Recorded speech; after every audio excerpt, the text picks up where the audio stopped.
back, everyone, to the Works Plus TechTalk podcast, where we delve deep into all things polished concrete and everything, including techniques and traumatic flashbacks, the whole lot here. Today, we've got a special podcast, and I say we've got a special guest, but it's becoming almost a fixture here. And what makes today's podcast special is that we have here today a very special guest who is brave enough to face his demons, a man courageous enough to confess to an invention that has, well, let's be honest, Tim, it's caused more mental breakdowns than the GST. Yes, folks, today we have Tim Van Der Veen here to apologise for his role in what might be the darkest chapter in concrete grinding history. Guys, I want you to welcome to the podcast today Tim Van Der Veen, the inventor of the spring steel head. Tim, why? Just why? Why today? Why now? Well, yeah. I saw a picture this week, Josh, and I just couldn't bear it any longer. It was a customer, I think, up in New South Wales somewhere, and it was just a picture of a tip back 820, and two heads had just completely broken off the bottom of the machine, and it was just this mess of dust and debris and metal and broken springs and a broken spirit, no doubt. Just couldn't help myself, Josh. So just brought back a lot of pain. It's there's some tissues there if you need them, Tim. Sorry, That's it. Get it all out. Goes back a long way, Josh. Goes back a long way, and I just saw the picture, and I just felt the pain, and it all came back, and yeah, I just my heart just went out. Just went out to that contractor, and then I started to think about how many other people have been in that situation over and over and over again, and it's just something I've been living with for a long time. How long, Tim? How long ago was it that you looked at a conventional, robust, strong, conventional head for a grinding machine and thought, yeah, that needs a lightweight, weak spring component in there? Yeah. I would say it probably goes back to the early 2000s, 2003, somewhere around there probably. But it actually goes back a lot further than that, Josh. Further? Yeah. We're talking mid-1990s. Gee. You would know. We started with the H2C machines, and yeah, and they had a completely different type of head flexibility system altogether. Polycord. Oh, gee, polycord. I think I just got that twitch back again. The polycord. Yeah, therapy. You got to go back to therapy. So that polycord disc. I mean, you remember it? 3 of them actually, 2-3 of them in a head. All right, now I'm starting to get emotional. Can we talk about that? So the polycord is where it started. That's where the pain really started. Yeah. And the polycord was that flexible bit of conveyor belt material that worked really well until you got a slight sideways knock on the head and got a big crease in it, and then we get the wobble in the head that we just couldn't get rid of. And we dealt with that for probably 3 or 4 years before we came up with the alternative, or the solution as we thought at the time, which is now referred to as a demolition head. Right. So I remember the pain of those horrible polycord system. Mm-hmm. Like you say, it worked well when it was working, but horrible when it wasn't. And then the demolition head, but spring. Mm.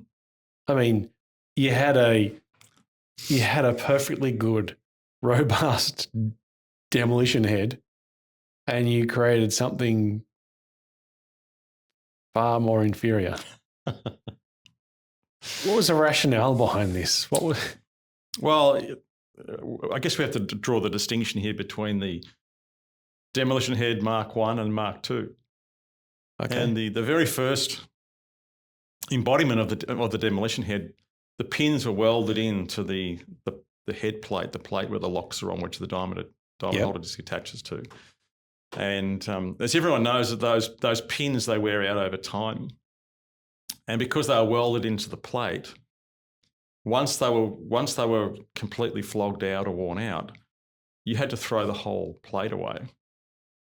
And that was a lot of material to be throwing away.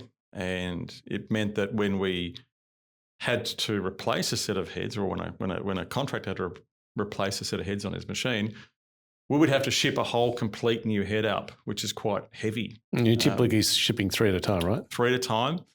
And of course, back then we were predominantly just a Melbourne-based company, and we were servicing customers as far as Darwin and Cairns and sort of mid of the West Coast and Western Australia. So shipping something that heavy, probably about 5 kilos per head, overnight, because these things are always an emergency when they do finally break down. It was expensive, and it was quite slow and quite heavy, obviously, and bulky things to be shipping around. So that's when we started to think maybe there's a better way. Mm-hmm. And what was that? What was the better way, Tim? Well, the idea was always to try and solve 2 problems: was the weight of shipping, to create a lightweight replacement part, and also to try and eliminate the issue of wearing parts. And so to try and come up with something that had an inbuilt flex in it, that could just continue flexing, and that movement or that flexing wouldn't be creating this movement or rubbing of parts that would slowly be deteriorating or, degrading through the process of that movement. So this wasn't intentionally made to hurt people. No, it was actually supposed to make life a lot easier. That people could keep 90% of what they had and just replace one part with a simple set of tools. And obviously the spring steels were far lighter as far as a part was concerned. So solve the shipping issue, check. Cut down on the waste of throwing a whole head away, check. And just make it easier to replace one part. Just one box you haven't ticked. What was that? Tested. Well, we did test it. We did a lot of testing. I think you remember we started with a 1.6 mil. 2 mil, I think, is what we landed on. We tested 3 mils, which were just too stiff. Yeah. We tested a lot of different types and thicknesses and grades. I think probably one of the biggest problems with the spring steels came when the supply of the spring steel changed. So the original grade spring steel that we were buying and manufacturing these things out of became unavailable, and that wasn't just in Australia. That was on a global scale. Yeah. So the actual type of spring steel changed, and I think that really should have been the time that marked the end of the spring steel head, because we just weren't getting the same, malleability out of the steel. It wasn't. They just started to develop cracks. Far quicker than the older style older grade material had. And we just started to see a lot more issues with regards to fractures, to cracking and failures. And looking back, that was probably when the writing should have been on the wall. Okay, well, that's good, because that dispels the myth that was inspired by an IKEA flat pack or a children's toy. So there you go. It sounds like it was actually a good system at one point, and it served a really good purpose, which was to move these heads or rebuildable function around a spare part. very quickly and very cost effectively. And what you didn't mention was that we also had several users in the United States at the time as well. And I can remember one time in particular that we had to send a full set of heads over to Pennsylvania, and that was insanely expensive because they needed those things straight away. And I think that was another moment where we felt a lot of pain. Where we can always encourage people to prepare for the worst and obviously have all the spares that they're going to need, but that doesn't always happen that way. And I remember that particular scenario when that happened. It was a very, very expensive dilemma. I think the other key thing to keep in mind is that the use of the machines has changed a lot as well. That was something I was going to ask about. The breadth of the application has increased significantly. The weight, the power. The power, and also the tooling. Yeah. If we rewind the tape to when we were doing this sort of things, PCDs were not a thing. Yep. Wasn't even a term in the marketplace. Bush hammers under machines. So tooling that has become, well, we did some bush hammers a long time ago, but we were still using the demo heads back then, if you remember. Yep. But now they've become commonplace in the marketplace, bush hammers and PCDs, which put an incredible amount of vibration and strain, particularly PCDs, through a spring steel. So we're introducing some additional variables, that the power you talked about and the applications and the tooling that weren't very commonplace. Yep. So when you're talking about creating something that's born in the environment that it's being used, which is so many of our products, or all of them really, we don't create anything in a bubble or in a vacuum in a lab. They're born in the actual application, and their application tested and their application ready. There wasn't that application back then really to test them and to prosecute these things against. So that's changed, but the actual underlying material and technology has stayed the same. So you're always going to find a place or a point where something gets exposed. Yep, fair enough. So machines are still being released new with this type of technology, probably not out of malice, but how many times a week do you think your name is screamed in frustration? I think it's going to be a lot more now that I've absolutely fessed up to... More than the tax office, less than the in-laws. It sounds to me like this head should have stopped a long time ago, when many of the reasons for it existing, were that problem was overcome. I mean, it was overcome with distribution, and obviously spare parts being available much more broadly. Yeah, and of course now the demo heads are rebuildable, so you can replace out those pins that used to be welded in. So you keep a lot of the original parts. Yeah, you've got the head mate, which has got a second row of holes in it, so you actually get two uses out of it before you're throwing that part away as well. So the wastage issue, the rebuildable issue, or rebuildability issue.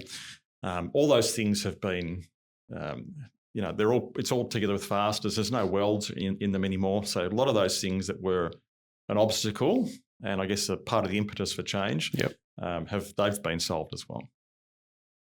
Fair enough. So there's a myth as well associated with demolition heads versus spring heads. And often people say, oh, I'm running spring heads because I do a lot of polishing. I don't do a lot of heavy grinding or demolition work, so I'm running the spring heads. What's your commentary on that? Well, my commentary on that is the spring heads are only going to be your friend when they're in perfect condition. As soon as they're not, and when I say they're not, one finger gets compromised or cracked or braked or let go, you're basically back in the polycord days where you've got a wobbly head underneath your machine. And that's going to create some significant issues for you in that polishing process, in that polishing stage. And I guess the problem is with the spring steels is most of the time you can't see the cracks, and not necessarily will the wobble in the head reveal itself even with checking under the machine, running it on its back to see how true the heads are running, because there's no pressure, there's no weight on them. So everything looks good. The cracks are normally in between the head buddy and whatever that other part is. I don't know. Yeah. So they're out of sight. That's assuming they're not already covered with grout and dust and all that kind of stuff anyway. So it could look all okay. There's been plenty of times where we've had customers that are going, you know what, I've done all the checks. I run the machine on its back. The heads look like they're running true, but I'm still getting these weird scratches like that I just can't get rid of out of the floor. Well, it's because those springs weren't loaded up with any weight. Yeah. Now that crack is having far more of an influence because it's got the weight on it, and you can't see that necessarily when you've put the machine back down on the ground and you're running it again. So that's a big part of the reason why I said when they're perfect, they're good. But as soon as they become compromised, even by one of those 6 fingers has got a crack in it, it can start becoming problematic. And considering that the materials that you used originally for the spring steel is not available anymore, and they've been a far lesser product ever since, there's kind of probably not any real justifiable purpose for using them anymore, I'm assuming, because they seem, terribly unreliable. I used to work for a different company once upon a time, and I remember that we drove for 4 hours to deliver a machine with the machine sitting in a trailer. And when we got there, because the machine had been sitting down, heads down in the trailer, when we got there, the spring on one of the heads was already broken. Right. Like, this is how good this material is. It seems acceptable it can be. Yeah. Yeah. Yep. Yeah. So look, you'd be a brave contractor to keep using them. In my perspective, I think the alternative being the demo heads, and there's obviously a number of different suppliers out there for them. Clearly, we like ours, but there've been a number of improvements, like we've talked about. Even the grade of silicon, the cushions, the springs in the demo heads these days are far better than they used to be. It's just the confidence that you'll get. Yes, they'll wear out over time, but that wear is far easier to gauge and to monitor. It's visible, and even when you do have some wear, relatively speaking, it just doesn't have the consequences, and the consequences or the effect on the outcome of the application that the spring steel has. And we're talking about from a quality point of view. Let's not, we talk about it from a downtime point of view and from a loss of productivity. It's huge. Absolutely. I agree. So, Tim, what year do you think that the spring steel head was designed? I'm going to guess it was around 2003. I'd still have the original drawings. Okay. So let's say 2002, 2003. How old were you back then? Some years less than I am now. But let's just say my hair was closer to your colour than it is. What were you, 28, 29 years old? Something like that, yes. 28. So if you had your time again, Tim, and you were able to go and visit your 27, 28-year-old self, would you give yourself a slap in the head with a spring and say, what are you thinking? I would sharpen every one of those things up like a ninja star, and I'd chase myself down the road. All right. Out of town. Out of town. Well, that gives us an idea of what you think of them now. We're going to get that apology. Yeah, I did. One of the things I did really want to do today was really just say I'm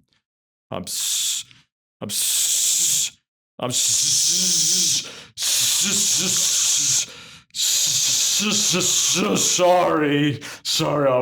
I was wrong.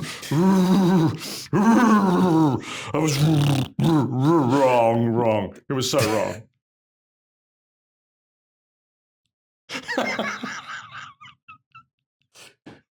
Well, that was really sincere, Tim. I genuinely mean that. But the tissue was, that was for theatrical element. That was for theatrical element. But the apology was real. The apology was real. Well, I guess if we had control over it, we would have stopped it a whole lot sooner, right? Today's discussion or the springs, and I guess the solution's been out for quite some time now. It has. Yep. Was that somewhat of a peace offering to all of those who have suffered the anguish? Look, it was at least an effort to clear my conscience. Hopefully some other people got the benefit out of that as well. All right. Anything you'd like to say to those who are still running spring heads today? It sucks to be you. My encouragement would be go get retrofit that machine to a set of spring to demo heads. Get rid of those things. You won't regret it. Yeah, you'll live a much better life. Mm-hmm. All right, and let's not even talking about the physical differences between like let's call it the shock absorbing type mechanisms that are different between a demo head and the way that weight and power is distributed through a head compared to a spring steel. The machine actually runs differently too. It's not just I'm going to change it over. I get the benefit of durability or robustness. You'll feel the difference in the way the machine cuts, the way it sits on the floor. It's like a suspension upgrade to your four-wheel drive. If you've got one, mine needs one. But I did drive one the other day that had a suspension upgrade, same car as mine, and it was just a different car. You just went, ooh. Yep. So you could be having that ooh feeling. Yep. If you're running spring heads. Well, the problem is I need to upgrade my springs in my car, and I'm just really reluctant to do that, particularly on the back of this conversation. Particularly because it's springs related. Fair enough. Well, probably a good moment if you're a contractor and you don't know what's under there. Take a quick look. Have a look at the attached photos so you can tell distinguish the difference. And if you're running those spring steels, ditch them. Get the electronic ignition versus the points ignition version, and bring your machine into the 21st century. Otherwise, just enjoy the slideshow of all the failures that we're going to be showing you during this podcast. Tim, thank you for, of course, the confession, the apology, and I guess the background, the history on the spring steel head. And hey, now we're all a little bit wiser. We can all move forward, move on, and heal. Thanks again, Tim. You're welcome. Good talking to you.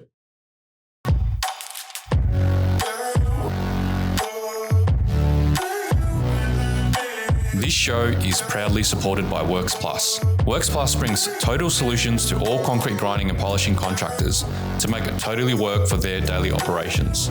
We hope you've enjoyed this show. Make sure to tune in each week where we're going to dive deep into all things related to concrete grinding and polishing. We're here to help you so that you can boost your outcomes on the floor.